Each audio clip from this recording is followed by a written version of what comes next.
ರಾಮನಗರದಲ್ಲಿ ಚೌಲ್ಟ್ರಿಗಳಲ್ಲಿ ಕೂತ್ಕೊಂಡು ಸಾವಿರಾರು ಜನಗಳನ್ನ ಅಲ್ಲಿ ಕರೆಸಿ ಪ್ರತಿ ಮನೆಗೆ ಹೋಗಬೇಕಾದಂಥದ್ದು ಆ BLOಗಳ ಒಂದು ಕರ್ತವ್ಯ ಇರ್ತಕ್ಕಂಥದ್ದು.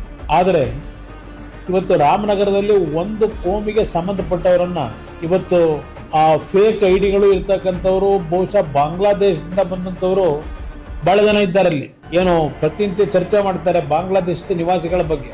ಕನಿಷ್ಠ ಒಂದು 8 ರಿಂದ 10 ಸಾವಿರಕ್ಕೂ ಹೆಚ್ಚಿನ ಸಂಖ್ಯೆಯಲ್ಲಿ ರಾಮನಗರದಲ್ಲಿ ಇವತ್ತು ಇವ್ರನ್ನೆಲ್ಲರನ್ನು ರಕ್ಷಣೆ ಕೊಟ್ಕೊಂಡು ಇಟ್ಕೊಂಡಿದ್ದಾರೆ ರಾಮನಗರ ಚನ್ನಪಟ್ಟಣ ಭಾಗದಲ್ಲಿ. ಮುಖ್ಯಮಂತ್ರಿಗಳೇ, ನಿಮ್ಗೇನಾದರೂ ನೈತಿಕತೆ ಇದ್ರೆ, ಅಲ್ಪ ಸ್ವಲ್ಪ ಗೌರವ ಇದ್ರೆ ಜನಗಳ ಬಗ್ಗೆ, ಇಲ್ಲೇನು ನಡೀತಾ ಇದೆ ರಾಮನಗರದಲ್ಲಿ, ಯಾರ ಕಾರಣ ಇದಕ್ಕೆ? ಈ ರೀತಿಯ ಕಳ್ಳ ಮತದಾನ ಮಾಡ್ತಕ್ಕಂಥದ್ದಕ್ಕೆ, ಕಳ್ಳ ಮತಗಳನ್ನು ಸೃಷ್ಟಿ ಮಾಡಲಿಕ್ಕೆ ಇವತ್ತು ಇಂಥ ಕೆಲಸ ನಿಮ್ಮಿಂದ ಏನಾಗ್ತಿದೆ? ನಿಮ್ಗೆ ಯಾವ ನೈತಿಕತೆ ಇಟ್ಕೊಂಡು ಮಾತಾಡ್ತಾ ಇದ್ದೀರಿ? ನಿನ್ನೆ ಮಾಜಿ ಮುಖ್ಯಮಂತ್ರಿ ಮತ್ತು ಕೇಂದ್ರ ಸಚಿವರಾಗಿರುವಂತಹ ಕುಮಾರಸ್ವಾಮಿ ಅವರ ಒಂದು ವಿಡಿಯೋವನ್ನು ನಾನು ವೀಕ್ಷಿಸಿದೆ. ಆ ವಿಡಿಯೋವನ್ನ ವೀಕ್ಷಿಸಿದ ನಂತರ ಮಾಜಿ ಮುಖ್ಯಮಂತ್ರಿ ಅವರು ಒಂದು ಪ್ರಬುದ್ಧ ರಾಜಕಾರಣಿ ಅಂತ ನಾನು ತಿಳ್ಕೊಂಡಿದ್ದೆ. ಭವಿಷ್ಯ ನನ್ನ ಭಾವನೆ ತಪ್ಪಾಗಿದೆ. ಅವರು ವಿಡಿಯೋದಲ್ಲಿ ಹೇಳ್ತಾ ಇರುವಂತ ವಿಚಾರ ಏನಂದ್ರೆ, ರಾಮನಗರದಲ್ಲಿ ಒಂದು ಚೌಟ್ರಿಯಲ್ಲಿ ಬಾಂಗ್ಲಾದೇಶಿಗರ ಓಟನ್ನ ಕಳ್ಳ ಮತವನ್ನ ಮಾಡ್ಲಿಕ್ಕೆ ಬೇಕಾಗಿ ಅಲ್ಲಿ ಕ್ಯಾಂಪ್ ಹಾಕೊಂಡು ಸುಮಾರು 10,000 ಜನರ ವೋಟರ್ ಲಿಸ್ಟ್ ಅನ್ನ ಎನ್ರೋಲ್ ಮಾಡ್ತಾ ಇದ್ದಾರೆ ಅಂತ ಹೇಳಿ ಅವ್ರು ಹೇಳ್ತಾ ಇದ್ದಾರೆ. ಮಾಜಿ ಮುಖ್ಯಮಂತ್ರಿ ಕುಮಾರಸ್ವಾಮಿ ಅವರೇ, ಬೇಸಿಕ್ ಆದಂತಹ ಒಂದು ಕನಿಷ್ಠ ಕಾಮನ್ ಸೆನ್ಸ್ ಇಲ್ವಾ ನಿಮಗೆ? SIR ಎಂಬುದು ಸ್ಪೆಷಲ್ ಇಂಟೆನ್ಸಿವ್ ರಿವಿಷನ್ ಅಲ್ಲಿ 2022ರಲ್ಲಿ ಯಾರ ಮತ ಇತ್ತು ಅವರ ಮನೆಗೆ ಮಾತ್ರ ಎನ್ಯುಮರೇಷನ್ ಫಾರಂ, ಅಥವಾ 2025ರಲ್ಲಿ ಯಾರ ಮತ ಇದೆ ಅವರ ಮನೆಗೆ ಮಾತ್ರ ಎನ್ಯುಮರೇಷನ್ ಫಾರಂ ಡಿಸ್ಟ್ರಿಬ್ಯೂಟ್ ಮಾಡುವಂತದ್ದು. ಅದಲ್ಲದೆ ಮೊನ್ನೆ ರಾಮನಗರದಲ್ಲಿ ಯಾವುದೇ ಚೌಟ್ರಿಯಲ್ಲ, ಒಂದು ಶಾಲೆಯಲ್ಲಿ ಅಲ್ಲಿರುವಂತ ಜನರಿಗೆ ಗೊಂದಲಗಳುಂಟಾದಾಗ BLA 1 ಮತ್ತು BLA 2ಗಳು ಸೇರ್ಕೊಂಡು ಆ ಭಾಗದ ಜನರಿಗೆ ಅಗತ್ಯ ಮಾಹಿತಿಯನ್ನ ಹಂಚುವಂತ ನಿಟ್ಟಿನಲ್ಲಿ ಅಲ್ಲಿ ಅವರಿಗೆ ಸಹಾಯ ಮಾಡ್ತಾ ಇದ್ರು. ಹಾಗಾದ್ರೆ election commission of India BLA 1 ಮತ್ತು BLA 2 ಅನ್ನ ಯಾಕೆ ಅಪಾಯಿಂಟ್ ಮಾಡಿದೆ? ಜನರಿಗೆ ಸಹಕಾರ ಮಾಡ್ಲಿಕ್ಕಲ್ವಾ? ಇಷ್ಟು ಕನಿಷ್ಠ ಜ್ಞಾನ ಆದ್ರೂ ಇಲ್ವಾ ಕುಮಾರಸ್ವಾಮಿ ಅವರೇ? ಬಾಂಗ್ಲಾದೇಶಿಗರು ಹೇಗೆ ಬರ್ತಾರೆ? 2002 ಮತ್ತು 2025ರಲ್ಲಿ ಯಾರ ವೋಟ್ ಇದೆ ಅವರ ಮನೆಗೆ ಮಾತ್ರ ಎನ್ಯುಮರೇಷನ್ ಫಾರಂ ಬರುವಂತದ್ದು. ಇಷ್ಟು ಕನಿಷ್ಠ ಜ್ಞಾನನೂ ಇಲ್ವಾ?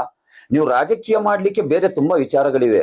ದೇವೇಗೌಡರವರಿಗೆ ರಾಜ್ಯಸಭಾ ಸ್ಥಾನ ಸಿಕ್ಲಿಲ್ಲ ಅಂತ ಹೇಳಿ ಏನಾದ್ರೂ ಬೇಸರದಲ್ಲಿ ಅಮಿತ್ ಶಾ ಮತ್ತು ನರೇಂದ್ರ ಮೋದಿ ಅವರಿಗೆ ಮೆಚ್ಚಿಸ್ಲಿಕ್ಕೆ ನೀವು ಇಂಥ ವಿಡಿಯೋ ಮಾಡ್ತಾ ಇದ್ರೆ ದಯವಿಟ್ಟು ಈ ಕೆಲಸ ಮಾಡಬೇಡಿ. ಹಾಗಾದ್ರೆ ರಾಮನಗರದಲ್ಲಿ ನೀವೇ ಶಾಸಕರಾಗಿದ್ರಲ್ಲ, ಬಾಂಗ್ಲಾದೇಶಿಗರು ಅಲ್ಲಿ ಇದ್ದಾರೆ ಅಂತ ಹೇಳಿದ್ರೆ ಅದು ಯಾರು ತಪ್ಪು? ನೀವೇ ಏನಾದ್ರೂ ಅವ್ರಿಗೆ ಎಲ್ಲಿ ತಂದು ಎನ್ರೋಲ್ ಮಾಡಿದ್ದೀರಾ? ಇದೆಂತ ಪ್ರಶ್ನೆಯನ್ನು ಕೇಳ್ತಾ ಇದ್ದೀರಾ ಕುಮಾರಸ್ವಾಮಿ ಅವರೇ? ರಾಮನಗರದ ಜನರು ಇವತ್ತು ಪ್ಯಾನಿಕ್ ಆಗಿದ್ದಾರೆ. ಕೇವಲ ರಾಮನಗರ ಮಾತ್ರ ಅಲ್ಲ, ಇಡೀ ಕರ್ನಾಟಕದ ಜನರು ಪ್ಯಾನಿಕ್ ಆಗಿದ್ದಾರೆ. ಯಾವ ಕಾಲಂನಲ್ಲಿ ಏನ್ ತುಂಬಬೇಕು, ಯಾವ ರೀತಿ ಡಾಕ್ಯುಮೆಂಟ್ ಅನ್ನ ಕೊಡ್ಬೇಕು ಎಂಬುದ್ರ ಬಗ್ಗೆ ಗೊಂದಲಗಳಿವೆ. ಅದನ್ನ ನಿವಾರಣೆ ಮಾಡುವುದು ನಾಗರಿಕ ಸಮಾಜದ ಕರ್ತವ್ಯ. ಕರ್ನಾಟಕದಲ್ಲಿ ಇವತ್ತು ಜಾಗೃತ ಕರ್ನಾಟಕ ಆಗಿರ್ಬೋದು, ಎದ್ದೇಳು ಕರ್ನಾಟಕ ಆಗಿರ್ಬೋದು, ಸಾಲಿಡಾರಿಟಿ ಯೂತ್ ಮೂವ್ಮೆಂಟ್ ಆಗಿರ್ಬೋದು, SDP ಆಗಿರ್ಬೋದು, ಇತರ ಎಲ್ಲಾ ಸಂಘ ಸಂಸ್ಥೆಗಳು ಜನರಿಗೆ ಸಹಾಯ ಮಾಡುವಂತ ಫೀಲ್ಡ್ ಅಲ್ಲಿ ವಾಲಂಟಿಯರ್ ಆಗಿ ಕೆಲಸ ಮಾಡ್ತಾ ಇದ್ದಾರೆ. ನೀವು ಇದನ್ನ ಮುಂದಿಟ್ಕೊಂಡು ರಾಜಕೀಯ ಮಾಡ್ಲಿಕ್ಕೆ ಹೋಗ್ತಾ ಇದ್ದೀರಲ್ಲ, ಇದು ನಿಜಕ್ಕೂ ನಿಮ್ಮ ಘನತೆಗೆ ತಕ್ಕ ಕೆಲಸಗಳಲ್ಲ. ದಯವಿಟ್ಟು ಇಂತ ಸುಳ್ಳು ರೂಮರ್ಗಳನ್ನ ಹರಡಬೇಡಿ. ಅಲ್ಲಿ ನಡೆದಿರುವಂತದ್ದು ಯಾವುದೇ ಒಂದು ಕೋಮಿನವರಿಗಂತ ನೀವು ಹೇಳ್ತಾ ಇದ್ದೀರಾ. ಯಾವುದೇ ಒಂದು ಕೋಮಿನವರಿಗಲ್ಲ ಸ್ವಾಮಿ, ಎಲ್ಲಾ ಕೋಮಿನವರು ಪ್ಯಾನಿಕ್ ಆಗಿದ್ದಾರೆ.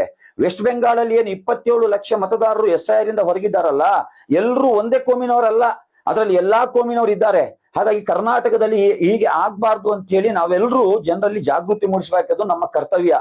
ಒಂದು ರಾಷ್ಟ್ರೀಯ ರಾಜಕೀಯ ಪಕ್ಷದ ನೀವು ಸದಸ್ಯರಾಗಿ, ಒಂದು ಕೇಂದ್ರ ಸಚಿವರಾಗಿ ಜನರಿಗೆ ಸಹಾಯ ಮಾಡ್ಲಿಕ್ಕೆ ನೀವೇನ್ ಮಾಡಿದೀರಾ? ಬಂದು ವಿಡಿಯೋ ಮಾಡ್ತಾ ಇದ್ದೀರಾ. ಯಾವುದೋ BJP ಮತ್ತು ಸಂಘ ಪರಿವಾರದವ್ರನ್ನ ಮೆಚ್ಚಿಸ್ಲಿಕ್ಕೆ ಇಂಥ ಕೆಲಸ ಮಾಡಬೇಡಿ. ಇದು ಅಕ್ಷಮ್ಯ, ಇದು ಅಖಂಡನೀಯವಾದಂತ ವಿಚಾರ. ರಾಮನಗರದ ಜನರು ಇವತ್ತು ಪ್ಯಾನಿಕ್ ಆಗಿದ್ದಾರೆ. ಅವರಿಗೆ ಸಹಾಯ ಮಾಡ್ಲಿಕ್ಕೆ ಅಲ್ಲಿರುವಂತ BLA 1 ಮತ್ತು BLA 2ಗಳು ಸಹಕಾರ ಮಾಡುವಂತದ್ದು ಅವರ ಜವಾಬ್ದಾರಿ. ಹಾಗಾಗಿ ಇಂತಹ ರೂಮರ್ಗಳನ್ನ ಹರಡಬೇಡಿ.